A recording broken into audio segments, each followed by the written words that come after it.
오늘은 민수기 네 번째 강의 시간으로 거룩한 공동체를 거룩하게 유지하라, 그런 주제로 말씀 전하겠습니다. 거룩한 공동체를 거룩하게 유지하라. 자, 이스라엘은 가장 축복받은 백성이었습니다. 왜냐하면은 돈이 많아서가 아니고 강한 아주 강력한 나라가 있어서도 아니고 그런 거 없었잖아요. 지금 떠돌이 민족이고. 그런데 왜 축복받은 백성이에요? 하나님이 그들 가운데 거하시기 때문입니다. 하나님이 그들 가운데 거하시기 위해서 찾아오셨죠.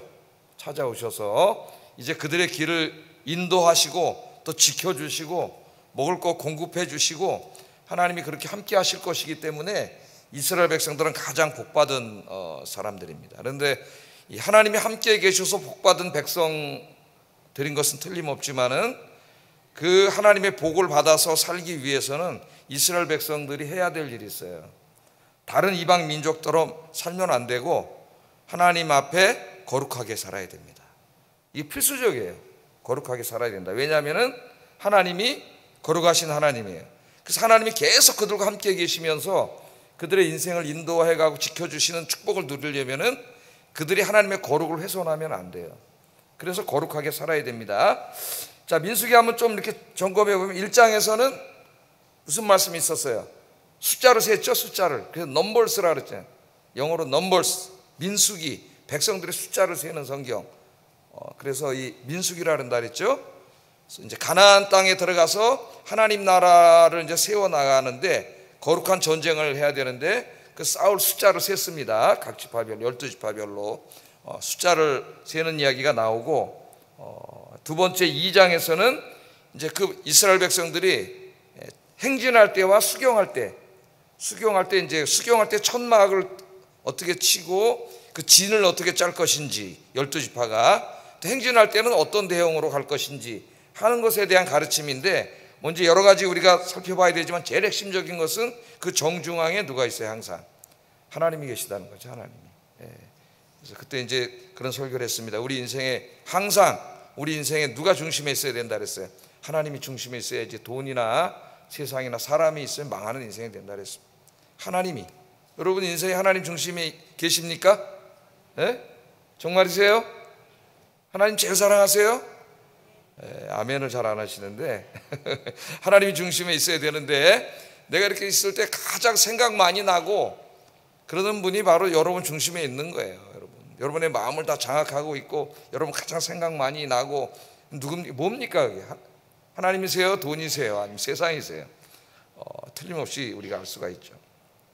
자, 그 다음에 이제 3장에서 뭘 배웠어요? 3장, 4장 오늘 읽지는 않았는데 3장과 4장은 레위 자손들에게 맡겨진 직무에 관한 말씀입니다. 3장, 4장이 다 레위 자손들에 관한 말씀이에요. 그래서 제사장에게 맡겨진 일과 그 다음에 레위 자손들, 세 자손에게 이제 맡겨진 일들, 다 성막에 관계된 일, 예배에 관계된 일 하는 사람들이죠. 그래서 3장 공부할 때 핵심적으로 뭘 공부했어요? 이것저것 공부했지만 핵심은 뭐예요? 핵심은 이스라엘에게 있어서는 전쟁보다 가나안 땅을 다 정복해서 얻는 것보다 더 중요한 일이 있다. 그들의 인생에 제일 중요한 일은 하나님을 섬기고 예배하는 일이다. 여기서 잘못되면 나머지가 다 소용이 없는 거예요. 그래서 하나님께서는 그 일을 전담할 사람들로 레위 자손을 뽑고 그들은 그 계수하는 데 넣지 않았습니다. 군대 가는 것을 면제해 준 거죠. 쉽게 얘기하면 오직 하나님을 섬기는 일에만 전념하도록 그렇게 했죠. 그 얘기를 하면서 원래는 누가 해야 돼요? 각 지파의 모든 집에 첫 새끼들이, 첫 자식들이 다 와서 하나님을 섬겨야 되는데, 그렇게 하면 그 집에 농사는 누가 짓고 집안일은 누가 하고 할 수가 없고, 또 그렇게 하나님을 섬기면 세상에서 죄 짓고 막 엉망으로 살다가 와서 제사 지내고 이렇게 할 수 없잖아요. 하나님의 거룩을 훼손하니까. 그래서 하나님께서는 이제 그 첫 자식들 대신 누구를 뽑은 거예요? 레위인들을 뽑았어요. 레위인들을 뽑았기 때문에 그 레위인들이 살아가야 될 생계는 누가 책임져야 돼요? 첫 자식 면제해 줬잖아요. 그들이 열심히 돈을 벌어서 11조를 내고 초절매를 드리고 감사함을 드려서 레위인들과 제사장이 생계를 유지하도록. 그들은 세상 일을 할 수가 없으니까 하나님이 그렇게 하셨고, 그 일은 신약에서도 우리가 성전과 제사는 안 지내지만은 제가 바울 얘기를 하면서 고린도전서 얘기를 하면서 그 원리는 신약의 교회도 똑같다. 그 원리는 그렇게 말씀을 드렸습니다. 자, 4장은 뭐냐? 3장 4장이 다 레위 자손들에게 맡겨진 임무를 말하는데 3장은 이제 업무를 분담해 준 이야기라면은 4장은 그 분담받은 업무를 어떻게 수행해야 되느냐에 관한 문제예요. 자세하게. 3장은 업무를 분담해 줬죠. 뭐 고핫 자손, 무라리 자손, 게르사 자손들에게 해야 될 업무를 다 분담해 줬잖아요. 4장을 읽어보시면은 그 맡은 일을 어떻게 해야 되는지 세밀하게 다 이제 가르쳐 줍니다. 그래서 제가 지난주 설교할 때 통합적으로 그냥 설교를 했어요. 통합적으로 적용을 했기 때문에 오늘 이제 4장 넘어간 거예요. 근데 4장에서 이제 하나 우리가 짚고 넘어가야 될 게 하나 있는데 3장에 없었던 것이 뭐냐면은 레위인들이 이제 성막을 섬길 때에 그 연령을 하나님께서 제시하셨어요. 연령. 레위인을 셀 때는 태어난 지 1개월 때부터 세라 했습니다. 생각나시죠? 1개월 때부터 세라 했어요. 그래서 각 가정에 태어난 지 1개월 된 애들하고 숫자를 세가지고 다 맞춰서 차이가 나는 만큼은 헌금을 내야 되고, 그죠? 공부했잖아요, 지난주에. 다 공부를 했습니다. 그런데 1개월부터 세지만은 실제로 성막에 들어가서 일을 하는 연령은 하나님께서 30세부터 50세까지로 제한하셨어요. 민수기 4장 3절 한번 읽어보겠습니다. 시작.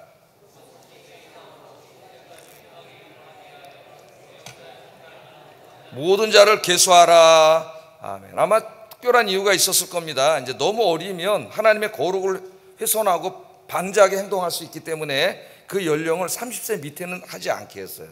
너무 중요한 일이기 때문에. 그래서 이제 굳이 좀 이렇게 적용해 본다면은, 그래서 요새 목사 안수를 몇 살부터 줘요?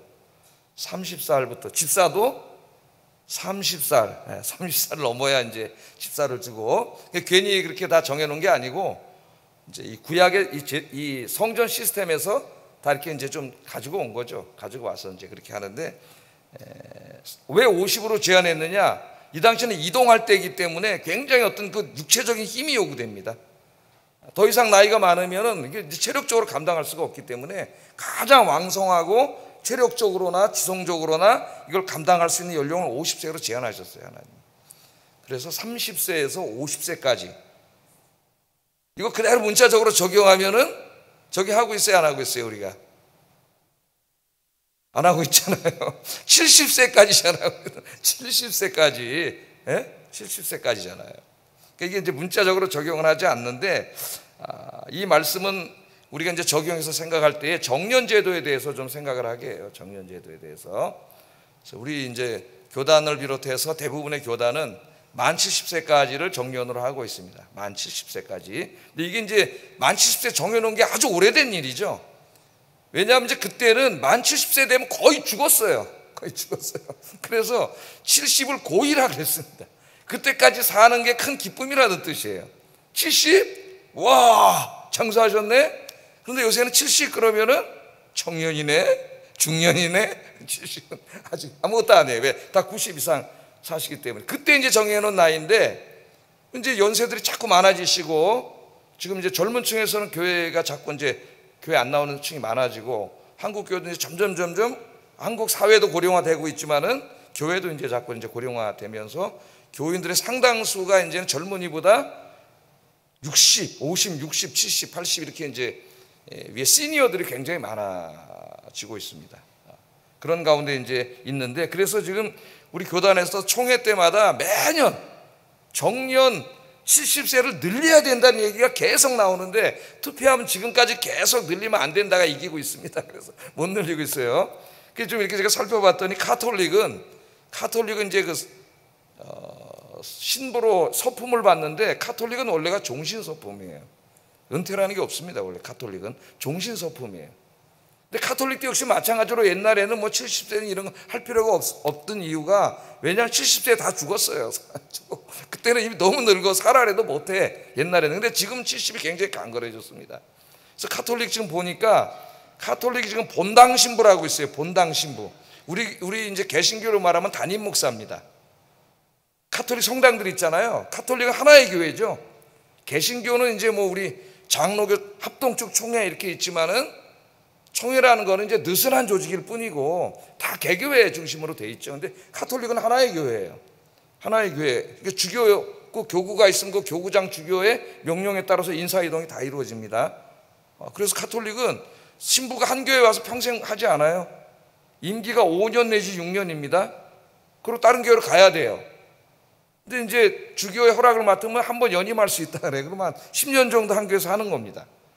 그래서 내가 이제 얼마 전에 신부들 강의하는 걸 가만히 들어봤어요. 가톨릭은 어떻게 운영하나 봤더니, 가톨릭도 그 성당 새로 막 짓잖아요. 그러면 실제로 나는 그 중앙본부에서 이렇게 헌금이 내려와서 중앙본부에서 짓는 건 줄 알았어요. 근데 그게 아니더라고요. 우리 개신교랑 똑같더라고요. 교회를 짓는 거는 그 신부가 막 열심히 해가지고 그 교회 공동체 성도들, 이제 우리 같이 뭐 장로 이런 건 없지만 이제 간부, 이게 뭐라 그럴까, 이걸 책임자들 이제 뽑아서 같이 막 해가지고 예산을 하고 헌금을 해가지고 똑같이 짓더라고요. 우리하고 똑같이 짓는데 우리 개신교 목사보다 헌금 내라고 더 그러더라고, 신부들이. 헌금, 거룩한 하나님 성전 짓는데 헌금 내라고 더 강조해요, 신부들이. 그래서 이제 그 교회를 다 크게 졌더라도 성당을, 이제 주교가, 그 교구장 주교가 다른 데로 가시오. 그럼 가야 돼요. 그냥 다 놓고. 자기가 하는 게 아니에요. 내가 교회를 열심히 줘도 임기 끝나면 가야 돼요. 가톨릭 다른 데로 가야 돼요. 그게 이제, 그래서 그 한 성당에 와서 5년이든 10년이든 이제 담임 목사 역할을 하는 사람을 본당 신부라 그러는데, 본당 신부는 지금 가톨릭 그 법에 의하면 75세래요. 만 75세. 가톨릭은 만 75세입니다. 근데 그것도 이제 원래는 종신서품이기 때문에 주교가 이제 허락을 하면 더 할 수도 있고, 만 75세인데 이제 기력이 세해지고 자기가 지성적인 능력이나 뭐 강독하고 이래야 되는데 그게 이제 이렇게 낮아지면은 할 수가 없지 않습니까? 그러니까 더 못하면 그 이전에도 하고, 그것도 의무는 아니고 나는 이제 너무 내가 나이가 늙어서 그만하겠습니다 하고 요청하는 거예요. 요청해서 이제 위에서 허락을 하면 간도는 거예요. 근데 간도도 신부직을 은퇴하는 게 아니고 또 원로 신부로서, 본당 신부는 안 하지만은 뭐 상담을 하거나 뭐 다른 사역들은 계속 할 수가 있는 거예요. 가톨릭은 그렇게 되어 있습니다. 가톨릭. 우리 개신교는 이제 만 70인데 지금 우리 내가 보니까 살펴보니까는 그 백석, 우리 이제 합동 측은 아니고 장로교 중에 합동 측에서 갈라져 나간 교단인데 백석파라 그래야 되는지 백석 교단이 있어요.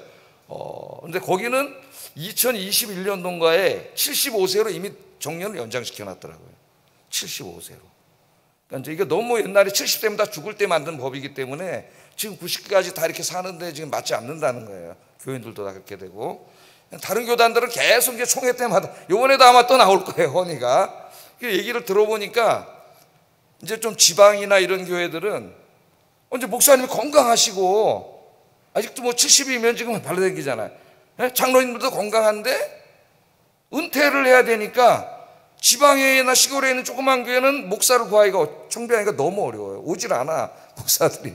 그리고 목사님 지금 하면 되는데, 계속 몇 년 더 하시면 되는데 갑자기 목사도 없어지고 올 사람도 없고 교회가 어려워지고, 더 문제는 이제 장로님들이, 지방에는 젊은 사람이 없잖아요. 그 장로님들이 뭐 75세까지도 건강하신데 은퇴를 해버리니까 당회가 없어진대. 당회가 없어지는 거예요. 다 시골 교회나 지방 교회가. 그러니까 미조직 교회가 다 돼버리는 이제 이런 문제들이 막 생기다 보니까 지금 이제 계속 임기 연장해야 된다. 그리고 지금 교인의 대부분이 이제 60, 70, 80이 되는데 40 먹은 목사가 와서 목회 불가능하다는 거예요. 40 먹은 목사가 와가지고 어떻게 60, 70, 80 되는 거 어머니풀 되는 사람들의 마음에 맞는 목회를 할 수 없다는 겁니다. 신학자들이 이렇게 얘기해요. 목회 불가능해요. 뭐 자기 뭐 야망을 불태우면서 뭘 할 수 있겠지만은 그 이제 마음을 만지는 목회 불가능하다는 거예요. 그래서 그런 연구도 많이 하고 있어요 지금. 그래서 이제 본당 신부 이 담임 목사는 내려놓되 시니어 그룹들을 맡아서 그런 부서를 맡아서 하는지 안도 나오고 그러는데 그게 사실 다 불가능한 거죠. 가톨릭은 이제 아까 말했지만은 자기 교회가 개인 그런 게 없잖아요. 중앙에서 하는 거기 때문에 가능한데, 저희는 담임 목사 하다가 70에 되고 이제 젊은 목사님 오고 나는 그런 저 나이 많으신 분들 시니어 그룹 나는 저 담당 목사 할게, 이게 가능하겠어요? 온 목사가 목회를 할 수가 있겠습니까? 못하는 거죠. 그거는. 사실 그런 건 다 불가능한 것이고, 그래서 지금 계속 이제 논의가 되고 있어요. 내가 볼 때는 언젠가는 몇 년 안에 연장이 되지 않을까 하는 생각이 듭니다. 그런 생각. 하여튼 그렇다는 거예요. 그래서 하나님의 일을 하는 이제 그 레위인들, 이제 아주 가까이서 하는 이런 이제 교회로 말하면 지금 여기 연령에 해당되는 분들이 이제 목사, 장로, 권사 이렇게 되는데요. 연령이 이 취지가 뭐냐면은 일단 신체적으로 건강해야 되고, 그죠? 정신적으로 건강해야 되고, 지성적으로도 이 일을 감당하는 전혀 부족함이 없는 그런 연령으로 하나님이 하셨다는 거예요. 하셨다는 거예요. 네. 아까처럼 반대도 얘기했지. 반대하는 이제 분들이 훨씬 지금도 많은데, 가장 큰 이유는 지금도 뭐 담임 목사 나가려면 자리가 없어가지고 50이 넘어야 지금 50이 넘을 때까지 부목사하는 교회들이 많은데 젊은 세대에게 자리를 내줘야 되는 거 아니냐. 이게 제일 큰 논리예요. 우리가 75세까지 하면은 지금 이제 목사들 하는데 안 그래도 지금 교회 갈 데가 없어가지고 투잡 뛰고 막 이러고 있는데, 목사님들이 그런 분들 많습니다. 지금 갈 데가 없어 투잡 뛰고 뭐 이렇게 막 하고 있는데, 그 언제 그 사람들 담임 목사하냐. 이제 그게 지금 가장 설득력이 있어서 아직까지 이제 총회에서 이제 투표하면은 정년 연장하지 말자, 이렇게 되고 있는 거예요. 하여튼 그러나 하나님께서는 이제 30에서 50까지로 함으로써 하나님의 일을 아까도 말했지만 지금 우리 교단 안에 있는 목사, 장로, 권사 이렇게 돼 있는데 하는 데 있어서 그 체력이나 건강이나 어떤 지성적인 활동이나 인지 활동이죠, 이런 게 모두 왕성하고 감당할 수 있는 나이까지 하는 게 옳다. 그러니까 제가 우리 교단 70세까지지만은 몸이 너무 약하고 정신적으로 어려워졌는데 60, 70이 안 됐더라도 더 이상 할 수 없는 거죠. 그러면 더 이상 할 수는 없는 거예요. 그래서 여기에 취지가 그렇다는 거 그렇게 여러분이 아시고, 앞으로 이런저런 문제로 교회가 혼란에 쌓일 수도 있고 뭐 자기 의견이 다 많을 수도 있는데 하나님의 취지는 그렇다는 걸 우리가 알 필요가 있습니다. 자, 그래서 이제 4장은 요것으로서 이렇게 말씀을 드리고요. 오늘 5장에 있는 말씀은 거룩함에 대한 것이에요. 이제 하나님이 거하시잖아요. 그들의 중심에 하나님의 성막이 있고 하나님이 임재하니까 그 하나님이 임재하신 성막만이 아니라 그들이 있는 진영과 모든 것이 거룩해야 돼요. 하나님과 가까이 있는 모든 것. 그러니까 하나님을 모시고 사는 사람은 최고로 복받은 사람이지만 그 사는 사람에게는 책임이 있어요. 그 중요한 책임이 뭐냐면 거룩해야 된다는 겁니다. 거룩. 그래서 오늘 이제 이 하나님의 거룩을 깨트리는, 훼손시키는 세 가지 에서 얘기하는데, 첫째는 하나님이 거하시는 이스라엘이 거룩한 공동체가 되어야 된다, 이겁니다. 거룩한 공동체가 되어야 된다. 그러니까 이스라엘은 신정국가였기 때문에 지금으로 말하면 우리 교회로 적용할 수가 있습니다. 교회 거룩에다가 적용할 수가 있는데, 3절에 이런 말씀, 3절 한번 읽어보겠습니다. 시작.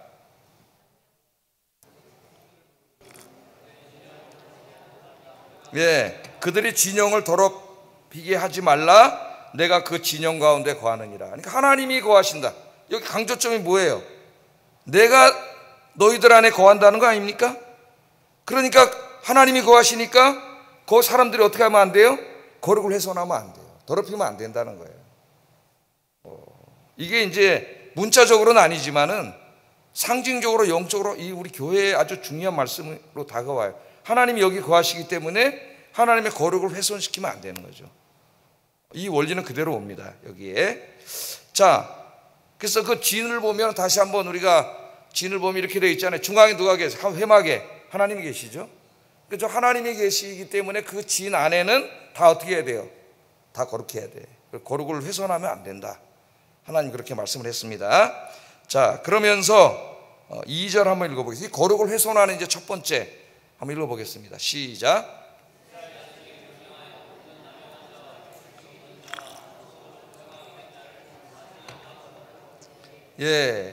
자, 하나님의 진영을 부정하게 하는 이제 세 가지를 이야기하고 있는데요. 첫째는 나병입니다. 두 번째는 유출증, 세 번째는 시체를 만진 사람. 시체예요. 시체. 그 만진 사람은 부정하게 된다 그랬어요. 이제 레위기를 읽다 보면은 부정이란 말이 많이 나와요. 부정은 죄하고 다릅니다. 죄는 아니에요. 내가 살인을 했다, 그럼 뭐예요? 그건 죄예요. 말할 것도 없어요. 죄는 아니지만 거룩을 훼손하는 행태가 하나 더 있었어요. 그걸 이제 부정이라 그래요. 부정한 것. 그 부정한 것에 대해서 레위기에서 자세히 가르칩니다. 근데 레위기 제가 다 그 새벽기도 때 강의해 놨기 때문에 한번 꼭 들어보세요, 여러분. 중요한 거예요. 오늘 이 말씀과도 다 연결이 되는 그런 말씀들입니다. 자, 나병, 유출증, 죽은 자를 만진 사람 진영 밖으로 나가야 돼. 진영 밖으로 나가야 될 뿐만 아니라 나가야 되니까 더더군다나 하나님의 성전에 가서 제사 지내고 예배 드리는 참여할 수가 없는 거예요. 그럼 이거를 지금 문자적으로 적용하면은 나병은 이제 물론 격리가 되죠. 전염성 때문에 지금도. 유출증, 시체를 만진 사람도 이제 일주일 동안 부정하고 이제 정결 규례를 다 해야 됩니다. 레위기를 읽어보면은. 근데 장사 지내고 왔다고 일주일 동안 격리되고 뭐 이런 거 없잖아요. 바로 예배를 드리잖아요. 신약에 이렇게 문자적으로 지키지 않아요. 근데 나병, 유출증, 죽은 자를 만진 사람, 유출증도 마찬가지죠. 유출증이 와서 성전에 못 들어온다 이걸 문자로 지키게 되면은 여성들 한 달에 한 번씩 일주일씩 못 와요, 교회에. 볼 수가 없잖아요, 다. 그러니까 문자로 우리가 지키진 않아요, 이거를. 그래서 왜 하나님께서 이렇게 하게 하셨느냐, 이게 중요한데, 우리 신약의 성도들은 모세 율법 안에 있는 게 아니라 이제는 예수님 안에 있습니다. 예수님 안에. 그래서 예수님이 오셨을 때 어떻게 하셨어요? 예수님 시대의 유대인들, 율법 전문가들, 바리새인들, 서기관들, 율법학자들은 계속해서 부정한 것을 만지지 않았어요. 왜냐하면 부정한 것 시체를 만지면 하나님의 성전에 갈 수가 없습니다. 나가 있어야 돼요, 시정 바깥으로. 그러니까 만지지 않았어요. 예? 유출증 환자 접하지 않았어요, 유출증. 왜? 그럼 자기도 부정하게 돼. 그럼 자기도 또 정결하게 되기까지는 성전 예배에 못 가요. 그러니까 만지지 않았어요. 그런데 우리 예수님이 오셔가지고 어떻게 하셨어요? 예수님이 막 만지십니다. 혈류증도 일종의 유출증이죠. 예? 있는 여인을 예수님이 만지니까 어떻게 돼요? 예수님이 부정해진 게 아니라 그 유출증 환자가 깨끗해졌어요. 병이 다 나버렸잖아요. 피가 마르고. 자, 시체를 만지면 부정해져서 성전에 못 가는데 우리 예수님이 나인성 과부의 아들이 지나갈 때 관을 만졌어요, 시체를. 그랬더니 예수님이 부정해진 것이 아니라 그 죽음이 물러가고 생명이 돌아와서 그 사람이 살아났어요. 그래서 이제 예수님 시대의 이 경고는 뭐냐, 부정한 것을 멀리하고 만지지 않고 접촉하지 않는 소극적인 경건이 아니고, 예수님이 오셔서 베푼 경건은 어떻게 해요? 직접 만짐으로써 부정한 것을 경건하게 만드는 거예요. 거룩하게 만드는 거예요. 그래서 우리가 예수님 안에 있기 때문에 이제 이것으로 구약시대에는 다 부정하게 여겼던 것들이 다 이제 부정한 건 사라진 거예요, 우리가. 할렐루야. 예수님이 다 만져주셨잖아요. 다 만져주셨어요. 근데 구약시대에는 이제 왜 그랬냐면은 유출증, 그런 것도 사람의 몸 안에서 나오는 이제 분비물들, 이런 거는 그냥 누가 봐도, 그냥 인간적으로 봐도 어때요? 이게 불결하고 그렇게 보이잖아요. 얼른 누가 봐도 치워버리고 그런 거 아닙니까? 그러니까 그런 상징성이 있는 거예요. 나병, 전염성이 굉장히 강해. 예? 그래서 실제로도 격리돼야 되지만 그런 상징성과 영성이 있는 겁니다. 시체는 죽음이에요, 죽음. 죽음은 왜 왔어요? 죄 때문에 왔어요. 죄에 대한 하나님의 심판이에요. 상징적인 거예요. 죄예요, 죄. 그래서 이제 예수님 당시에 오면은, 제가 레위기에 자세히 강의해 놨습니다. 유출증은 사람의 몸 안에서 흘러나오는 것들이기 때문에 이것이 이제 신약 시대로 오면은 어떤 죄에 해당되냐면은 우리 안에서 나오는 죄들이에요. 예수님이 말씀을 하셨어요. 바깥에서 들어오는 게 우리를 더럽히는 게 아니고 우리 속에 있는 것들이 우리를 더럽힌다. 예? 시기, 질투, 음란, 이 안에서 죄가 다 이렇게 나가는 거잖아요. 이 안에서 죄가 우리 안에, 이 타락한 우리 안에서 나가는 죄에 대해서 이야기를 하는 거고, 나병은 죄의 전염성입니다, 여러분.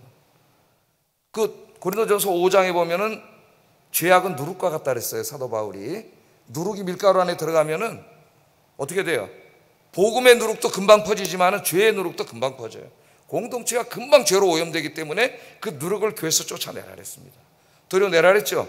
교회로 말하면 출교예요, 출교. 그래서 교회의 거룩성을 유지하라는 거예요. 근데 고린도 교회가 그렇게 안 했기 때문에 하나님이 바울을 통해서 엄청나게 책망을 하시는 거죠. 왜 출교시키지 않았냐, 책망하시는 거예요, 그 말씀이. 자, 그래서 이 병들은 그런 상징성을 가지고 있는데 신약 시대로 오면은 이 모든 것들이 도덕적이고 영적인 죄라고 할 수가 있겠습니다. 이스라엘 공동체, 신앙 공동체는 신약에는 교회죠, 교회. 그래서 이 말씀이 교회로 적용될 때는 교회론적으로 적용이 돼야 되는데 교회에 하나님의 영이 거하시는데, 이 거룩하신 하나님의 거룩을 훼손하는 게 뭐냐면 우리가 짓는 도덕적 영적인 죄악이에요. 죄악들. 그 부정은 우리 예수님 안에서 깨끗하게 됐어요.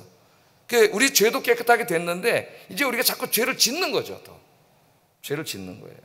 하나님은 여러 번 말씀하셨습니다. 레위기 11장 44절 한번 읽어보겠습니다. 레위기 11장 44절 읽어봅니다. 시작.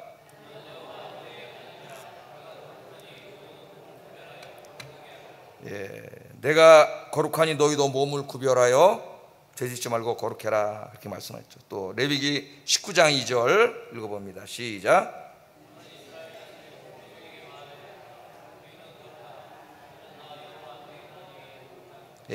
내가 거룩하니 너희도 거룩하라, 계속 말씀하셨어요.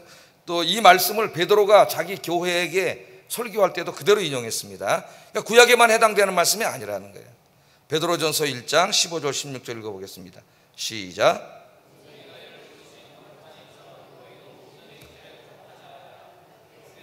내가 거룩하니 너희도 거룩할지어다 하셨느니라. 그러니까 이게 구약에만 해당되는 말씀이 아니라 신약에도 그대로 해당돼요. 하나님은 거룩하셔요. 거룩하신 하나님이 교회 안에 거하시고 또 여러분 한 사람 한 사람 안에 거하십니다. 여러분이 얼마나 영광된 사람이에요. 이 하나님이 영광이 어디에 거하셨어요? 구약에는 성막에만 거하셨습니다. 성막에. 그런데 그 성전에 거하시던 하나님의 영광이 이제는 교회에도 각 교회마다 거하시고 특히 한 사람 한 사람 여러분에게 거하십니다. 여러분 안에. 그래서 여러분 한 사람 한 사람이 성전이 되는 거예요. 하나님의 영광이 거하시는 성전이라니까 여러분이. 그러니까 몸을 함부로 굴리면 안 되는 거예요. 말을 함부로 하면 안 되는 거예요. 거룩하신 하나님의 성전이 됐잖아요 이제. 그래서 내 개인이나 교회 공동체나 뭐를 없애야 되는 죄악이 하나님의 거룩을 훼손해. 그 도덕적 영적 죄악을 어떻게 해요? 쫓아내. 내 안에서 쫓아내야 되고 교회 안에서 쫓아내야 돼. 그래서 고린도전서 3장 16절 17절 15장이 아니라 3장입니다 3장 16절 17절 한번 읽어보겠습니다. 시작.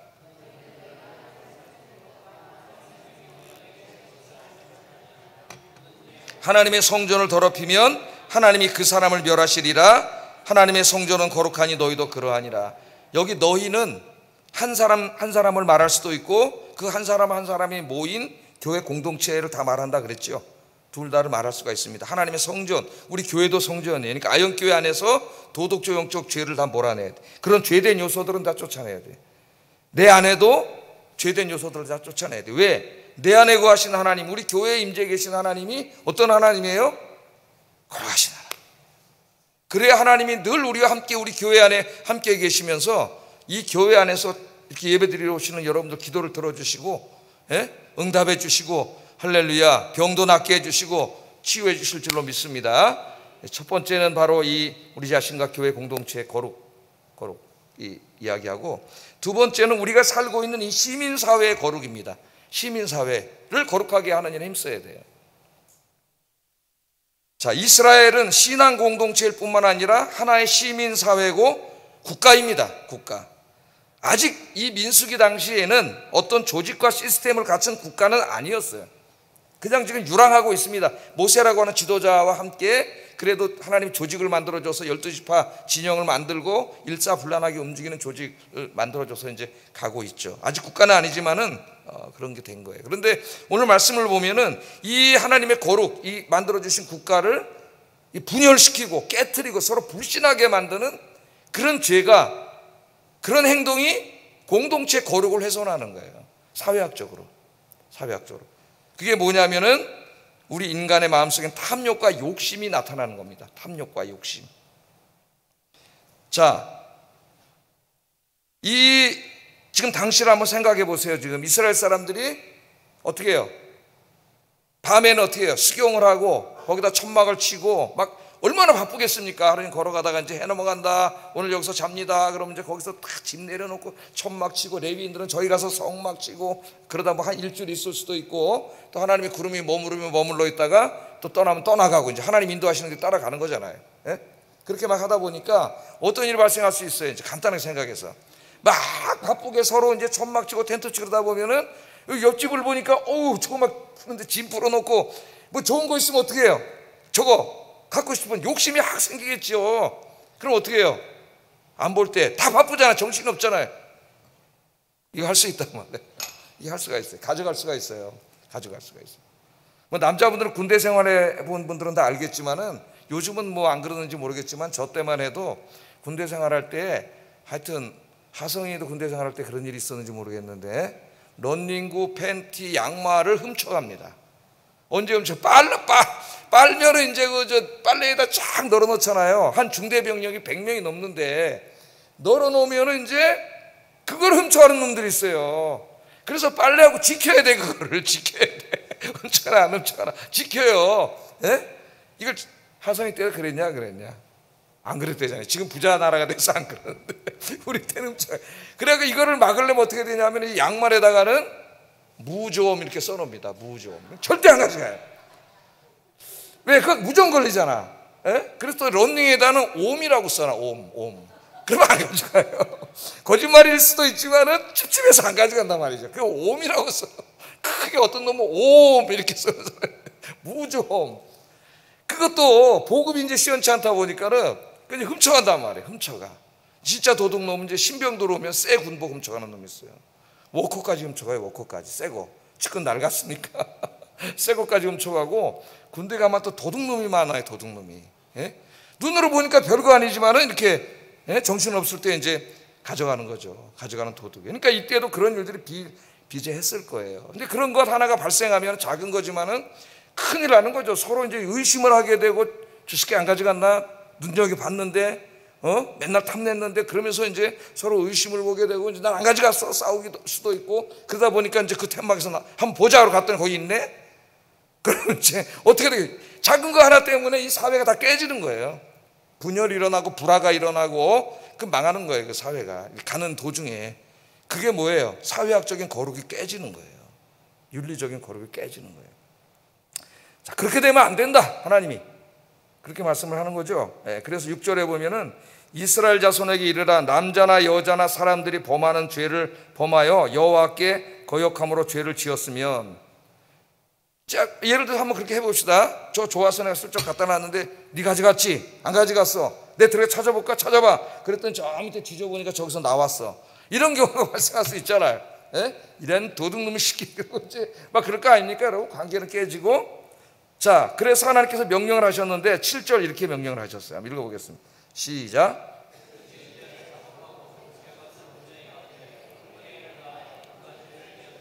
예. 만일 그런 일이 벌어져가지고 이제 그게 다 발각이 되고 문제가 생겼을 때 어떻게 하라고요? 첫째는 죄를 자복해라. 죄를 인정해라. 이게. 죄를 자복해라. 예? 잘못한 사람 찾아가서 사죄하라는 겁니다. 사죄. 회복해야 되잖아요. 하나님의 백성들끼리 싸우면 안 되고. 회복해. 사죄를 해라. 경제적인 손실을 끼쳤다면은 손실을 끼친 것에 몇 프로를 더해요? 20%를 더해서 배상해. 그러니까 그 마음의 상처까지 배상해 줘야 되는 거예요. 하나님의 배상은. 예? 20%를 더 배상해 줘라. 그렇게 얘기했습니다. 그게 하나님의 뜻이에요. 그렇게 해야 공동체 안에 미움과 증오가 사라지고 용서와 화평이 이루어질 수가 있는 것입니다. 진심으로 저 사람이 나한테 미안해하고, 내가 잠깐 욕심이 났어. 내가 미쳤나 봐. 자, 여기 있어. 도로 가지고 너무 미안해. 내가 음반지까지 하나 더 해서 줄게. 너 여기까지 가져. 예? 그럼 또 그 사람 믿음 있는 사람, 아니야 괜찮아. 내 20% 안 받을게. 이게 아름다운 사회 아닙니까? 예? 걸리니까 너 이거만 가져가. 너 왜 하나님 20% 더 주는데 안 주냐? 난 못 줘. 또 그것과 싸우고. 이게 인간이에요 사실은. 하나님 그렇게 해결하지 말라는 거죠. 손해를 끼쳤어요. 도둑질만 제가 하나 예를 들었지만은 재산상에 이제 피해를 끼친 거나 뭐 마음의 상처를 줬거나 많은 일들이 있습니다. 여기에. 그 나중에 이제 신명기에 가면 자세하게 나와요. 내 소가 남의 밭에 들어가서 밭을 다 망쳐놓은 경우도 있고, 또 이 받는 버릇이 있는데 관리를 잘 안 해서 그 소가 다른 사람을 받아버린 경우도 있고, 뭐 다양한 경우가 나올 때에 하나님이 이제 이런 이렇게 진실한 사죄, 그 다음에 그것에 의한 심리적인 보상까지, 정신적인 보상까지 다 해줌으로써 하나님의 궁극적인 목적은 뭐예요? 서로 용서하고 화해하고 그렇게 정의롭게 함께 살아야 된다는 거예요. 그러니까 사랑과 정의와 화평이에요. 사랑과 정의와 화평. 이 정신이 우리에게도 지금 그대로 우리가 그렇게 살아야 된다는 것을 우리에게 이야기하고 있습니다. 근데 만일 그 손해를 끼친 사람, 그 사람이 없어요. 죽었어요. 그럼 그걸 어떻게 하라 그랬어요? 하나님께 드리라 그랬어요. 이제 죽었네, 내가 가져야지. 그게 아니에요. 하나님께 드려야 돼요. 8절에 보면 만일 죗값을 받을 만한 친척이 없으면 그 죗값을 여호와께 드려 제사장에게 돌릴 것이요, 그렇게 말하고 있고, 이는 그를 위하여 속죄할 속죄의 수장과 함께 드릴 것이니라. 하나님 앞에 가서는 속죄의 제사를 또 드려야 돼요. 사람에게만 죄 진 게 아니에요. 그래서 죄를 지은 다음에는 이 죄를 용서받는 속죄의 과정이 상당히 자세하게 나옵니다.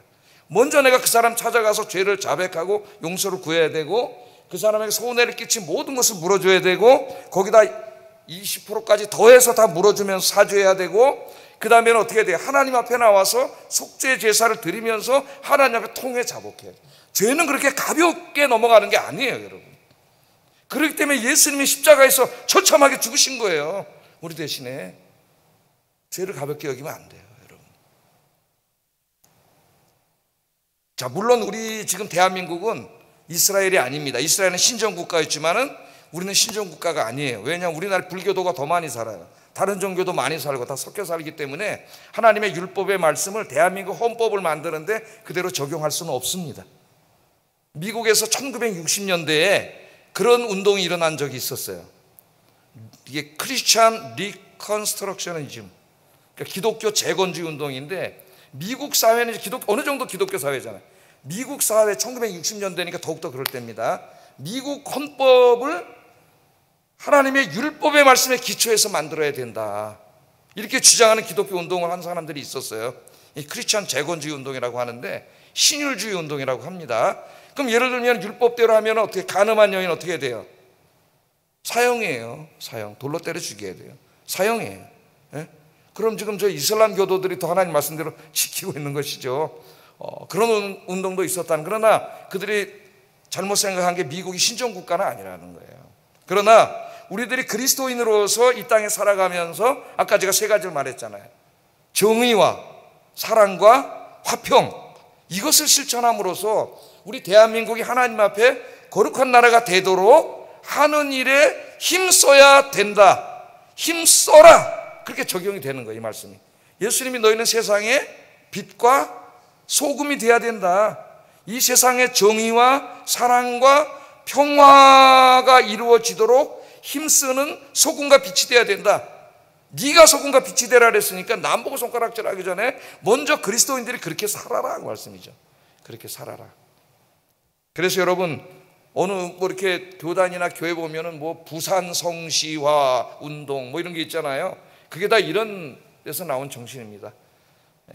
우리 이제 금요일날 마포구를 위해서도 기도하고 우리 동네를 위해서도 기도하고 선교를 위해서도 기도하는데, 대한민국의 하나님의 정의와 사랑과 평화가 정치, 경제, 사회, 문화 모든 영역에 이루어질 수 있도록 먼저 우리 그리스도인들 한 사람 한 사람이 실천하고 우리가 힘쓰는 저와 여러분 되시기를 주의 이름으로 축복합니다. 벌써 27분이나 중요한 게 또 남아있는데, 예? 자, 빨리 가겠습니다. 빨리. 세 번째는 이제 가정의 거룩이에요. 가정의 거룩. 가정의 거룩.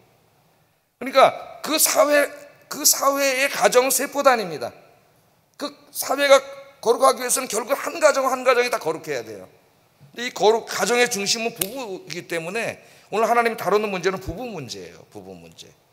두 가지를 다루고 있습니다. 하나는 배우자가 간음을 했을 경우, 오늘 본문은 이제 아내를 예시로 했는데 남편도 마찬가지죠. 지금 사회. 아내가 간음을 했을 경우. 두 번째는 자신의 배우자에 대한 의심이 생겼을 경우. 이 두 가지를 다루고 있어요. 자, 배우자가 실제로 간음을 했어. 근데 증거는 없고 속여 다른 배우자를. 그게 남편이든 아내든. 그러면은 어떻게 되는 거예요, 여러분? 하나님이 만드신 거룩한 가정을 이미 간음을 했다고 하는 게 깨버린 거예요. 다 깨져버린 것이죠. 그 다음에 실제로 배우자는 신실하게 살아오는데 어느 날 마음의 병이 들려서 의심을 해. 그게 의처증이든지 의부증이든지. 그러면 하나님이 주신 거룩한 배우자를 의심하면은 그거 다 깨져버린 것이죠, 이미. 깨져버린 거예요. 이 두 가지 경우를 해결해야 돼. 그래서 하나님이 정말 자세하게 다뤘잖아요. 오늘 말씀 정말 자세히 다루고 어떻게 하는지 잘 보세요. 빨리빨리 해보겠습니다.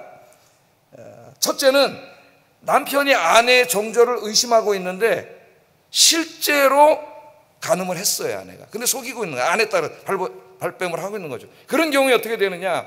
하나님 자세히 말씀을 하셨어요. 12절 13절 한번 읽어보겠습니다. 시작.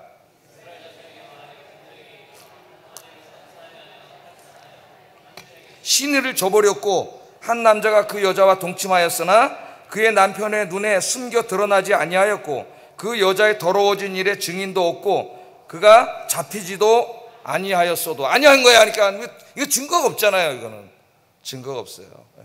여러분, 이 일이 지금 우리 21세기 우리 대한민국에서 엄청나게 일어나고 있습니다. 지금 옛날엔 주로 남자들이 이랬는데 요새는 여자들도 하고 있어요. 우리 사회의 큰 문제예요 지금 이게. 이게 걸려도 뻔뻔합니다. 요새 간음죄도 다, 간통죄도 다 폐지됐어요. 예? 근데 이게 얼마나 무서운 하나님 앞에 죄인지가 이제 하나님 말씀을 하시는데, 자, 속일 때입니다. 속일 때. 그러면 어떻게 해야 되는가? 예? 이 문제를 하나님이 해결하라 그랬습니다. 사람은 속여도 누군 못 속여요? 하나님 못 속여요. 하나님은 다 보고 계세요. 그래서 하나님 앞에 가서 해결해야 돼요. 하나님 앞에. 자, 절차. 오늘 15절부터 보면 절차가 자세히 나옵니다. 뭐 우리가 다 이렇게 절차를 취하지는 않겠지만은 그 정신, 그게 중요한 건데, 아내를 데리고 제사장에게로 가라 그랬어요. 15절에 보면. 그래서 어떻게 하라 그랬어요? 갈 때는 보리가루 10분의 1 레바를 가져가라 그랬어요. 의심의 소재, 기억의 소재 가져가라 그랬습니다. 10분의 1 레바는 한 1.3kg 정도 돼요. 그래서 이걸 가져가야 되고, 세 번째, 제사장은 여인을 여호와 앞에 세우라 그랬습니다. 무서운 거예요 여러분. 하나님 앞에 세우라 그랬어요. 그 다음에 머리를 풀게 했습니다. 손에는 양손에 의심의 소재, 그 소재 밀가루 그걸 들게 했어요. 여인에게 양손에 들게 했습니다. 그리고 제사장은 쓴 물, 만들어 놓은 쓴 물을 들었어요. 제사장이. 그리고 여인에게 맹세를 시킵니다. 하나님 앞에서.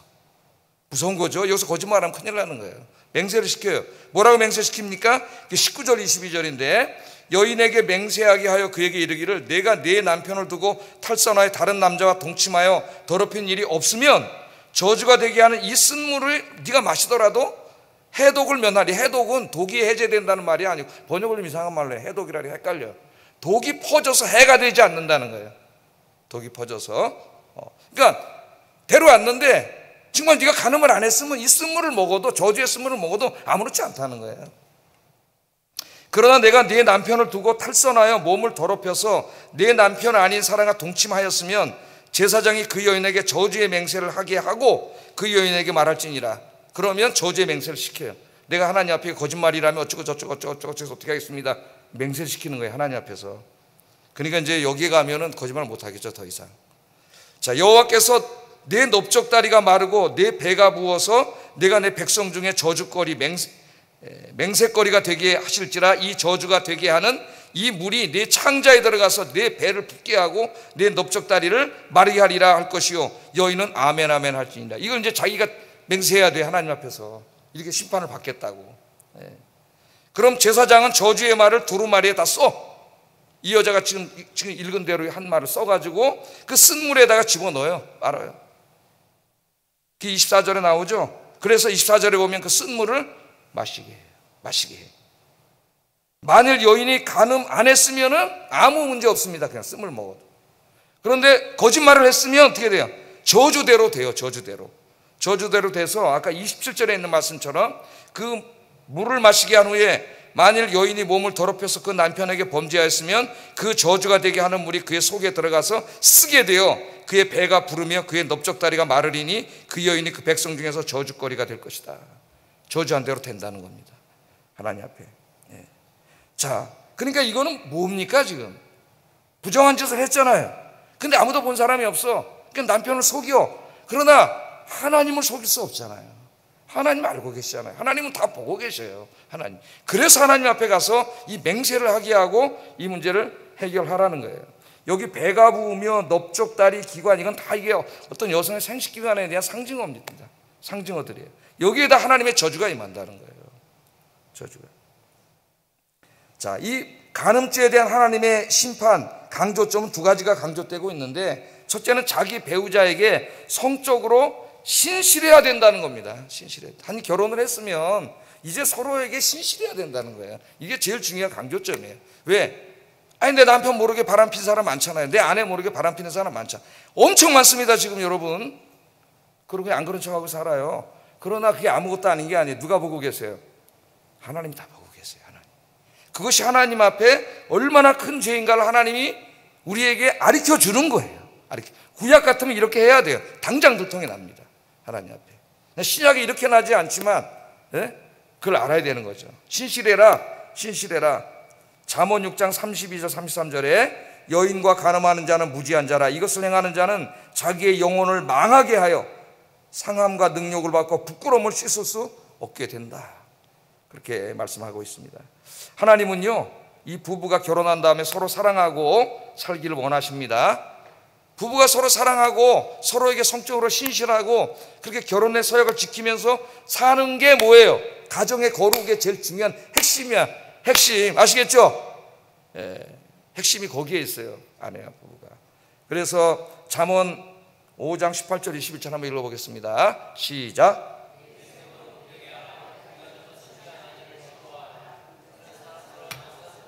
아름다운 암노루 같으니 너는 그의 품을 항상 족하게 여기며 그의 사랑을 항상 연모하라. 내 아들아 어찌하여 음녀를 연모하겠으며 어찌하여 이방 계집의 가슴을 만지겠느냐. 대저 사람의 길은 여호와의 눈앞에 있으니 그가 그 사람의 모든 길을 평탄케 하시느니라. 아멘. 그러니까 이제 여기 지금 민수기는 아내를 예시했지만 잠언은 누구를 더 많이 하는 게 보면은 남편이 더 많이 하잖아요. 남자를 예시했어요. 그래서 하나님의 뜻, 여기 핵심적인 게 뭐예요? 지금 많은 말씀을 하셨지만 이런 것이 필요 없도록 서로 사랑하고 서로에게 진실하고 서로에게 신실하게 살아라. 살아라. 살고 계십니까? 할렐루야. 과거에 잘못한 게 있다면 철저히 하나님께 회개하고 깨끗하게 신실하게 그렇게 살아야 되겠죠. 두 번째 경우는 뭐예요? 남편이 의심을 하는데 아내는 아니에요. 아내는 너무 신실한 여자야. 좋은 사람이에요. 그런 생각도 안 한 사람. 근데 남편이 의심을 한다는 거는 남편의 마음에 병이 든 거죠. 병이 든. 우리 이제 정신적인 고통 중에 하나가 편집증이라는 게 있죠. 편집증은 이제 의심하는 병이죠. 의심하는 병. 모든 사람들이 하는 말이나 행동이나 표정을 전부 부정적으로 바라보고 부정적으로 해석을 하는 거예요. 부정적으로. 그러니까 그 사람도 힘들고 나는 또 얼마나 힘들겠어요. 자기는 모든 사람, 저 사람은 그냥 기분 좋아서 웃었는데 저 사람 봐라, 날 비웃네. 저게 집에 가서 한참 생각해. 저게 왜 비웃었지? 저 사람 그냥 좋아서 웃은 거야. 근데 내가 편집증이 걸려있기 때문에 그걸 날 비웃었다고 생각하고 집에 가서 계속. 그래서 이 편집증은 일종의 과대망상입니다. 과대망상. 실제로 있는 일이 아닌데 작은 어떤 것을 통해서 엄청난 과대망상을 하고 의심하는 거예요. 그게 이제 부부간에 나타나면 의처증과 의부증으로 나타나는 겁니다. 이렇게 의심이 됐을 때에도 어떻게 해요? 해결 안 하면 못 살아요. 가정이 깨지고 실종이면 사람 죽기까지 합니다. 살이까지 나와. 그때 해결해야 돼. 구약시대는 해결하는 방법이 있어요. 하나님 앞에 가면 돼. 하나님 앞에. 지금도 하나님 앞에 가면 돼요. 사실은 하나님 앞에 가서 이 절차는 똑같아요. 똑같은 모든 절차를 다 했어. 그래서 아내가 딱 스물을 마셨어요. 아무렇지도 않아. 그럼 뭐가 증명되는 거야? 아내 뭐가 증명되는 거야? 결백이 증명되는 거죠. 그러면 그 남편이 얼마나 창피하겠어요. 그 다음부터 그 아내가 남편을 사랑할 수 있을까요? 사랑이 잘 안 될 것 같아요. 이 부부관계에 문제가 생기고. 근데 오늘 말씀해 보면 남편은 죄가 없다 그랬습니다. 하나님께서 남편은 그거는 형벌적인 죄가 없다는 것이지 도덕적인 죄가 없다는 건 아니에요. 그건 부끄러운 것이죠. 그러니까 여기서도 핵심은 뭐예요? 남편과 아내가 서로 믿고 살아야 돼. 믿고 신뢰하고 살아야 된다. 그래서 이 아들러라고 하는 이제 세계적인 심리학자는 이런 말을 했습니다. 의심의 눈으로 바라보면 100가지가 다 의심스럽다. 이 편집증 환자들이 명심해야 되는 말이에요. 굉장히 중요한 말입니다. 의심의 눈으로 내가 한번 바라보면 100가지가 다 의심스러워요. 그럼 집에 가가지고 그걸 가지고 이제 생각을 하는데 그것과 또 저번에 있었던 사건과 저 사건을 다시 머릿속에서 꿰맞춰가지고 잠도 못 자고 불면증 걸려서 계속 다 맞춰. 그럼 아침에 일어나면 그게 진실이 돼요. 그 사람에게. 그 사람이 진실이 된다고. 살 수가 없어요. 같이 사는 사람도 못 살고 자기도 못 살아요. 힘들어서 견딜 수가 없는 것이죠. 이제 이런 의심병이 이제 사울 같은 사람, 자기 사위이자 충성스러운 신하인 다윗을 시기해가지고 이제 편집 중에 의심을 하는 거죠. 계속 의심을 하고. 그래서 오늘 이 말씀의 핵심도 뭐냐? 하나님이 주신 아내와 남편을 어떻게 해야 돼요? 서로 믿고 신뢰하고 살아야 된다. 의심의 눈으로 바라보면 100가지가 다 의심스럽다. 잊지 마세요. 성경 말씀은 아니지만 이 아들러의 아주 유명한 말. 의심의 눈으로 바라보면 뭐가 의심될 때에 저 사람이 난 그냥 저 사람 행동했는데 난 그냥 자꾸 의심될 때에 부부관계 문제만이 아니더라도 꼭 이 말을 생각하세요. 의심의 눈으로 바라보면 100가지가 다 의심스럽다. 그래서 이 편집증 벗어나려면은 자기의 잘못된 해석이 진리라고 생각하는 것에서 벗어나야 돼요. 내가 지금 저 사람이 나를 비웃었다고 생각하고 있어요. 자기가 웃었어요. 날 비웃었어. 막 의심이 되는데 한번 다르게 생각해 보는 거야. 아니 다른 이유로 웃을 수 있지도 않느냐. 저 사람이 뭔가 옛날에 재밌는 얘기를 생각하다 웃을 수도 있고, 또 내가 못 봤지만 옆에 사람이 우스운 행동을 해서 웃을 수도 있고, 이렇게 한 가지에 꽂히지 말고, 여러분 한 가지에 꽂히면 마귀가 역사합니다. 내가 지금 여기만 꽂히려고 그럴 때 다른 각도에서 자꾸 생각하려고 노력을 해야 돼요. 다른 각도에서. 저 사람이 다른 이유 때문에 웃을 수도 있잖아요. 그렇게 해서 이 병을 고쳐야 돼요. 제일 치료 안 되는 병 중에 하나가 편집증이라 그래요. 과대망상 병이라고 합니다. 늘 기도하시고, 특별히 오늘 가정 부부의 문제니까 사랑하는 남편과 아내를 믿고 신뢰하고 서로 사랑하면서 주님 오시는 그날까지 이 가정을 거룩하게 만들어 가시는 여러분 되기를 주의 이름으로 축복합니다. 기도하겠습니다. 내 안에 있는 죄악들, 우리 공동체 안에 있는 죄악들을 몰아내게 하시고 하나님의 성전인 내 자신과 교회 공동체를 거룩하게 하는 일에 힘쓰게 하소서. 다른 사람에게 죄를 지은 것이 있다면 용서를 구하고 손해 끼친 것을 배상해주고 하나님 앞에서 철저하게 회개하게 하소서. 세 번째, 하나님께서 허락하신 배우자를 사랑하며 끝까지 신의를 지키고 서로 믿고 사랑하며 살게 하소서. 기도하겠습니다.